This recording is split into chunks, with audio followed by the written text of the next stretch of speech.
এক হাদিসের মধ্যে নবী বলেন, 3 গুণ যার মধ্যে পাওয়া যাবে ওই ব্যক্তি সুখী মানুষ। বলেন, সুখী মানুষের কয় গুণ? 3 গুণ। সুখী মানুষের কয় গুণ? 3 গুণ। তিরমিজি শরীফের 2346 নম্বর হাদিসের বর্ণনা।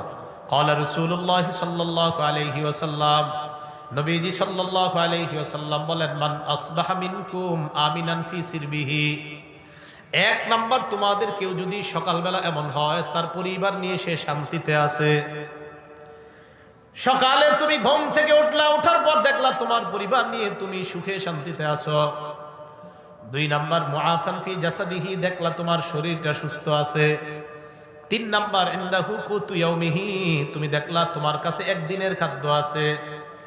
1 নাম্বার, তোমার পরিবার নিয়ে তুমি শান্তিতে আছো। 2 নাম্বার, তোমার শরীরটা সুস্থ আছে। 3 নাম্বার, তোমার কাছে একদিনের খাদ্য আছে। নবীজি বলেন, ফাকা আন্নামা হিজাত লাহুদ দুনিয়া, এই ব্যক্তির জন্য কেমন যেন পুরা দুনিয়ার কল্যাণ একত্রিত করা হয়েছে।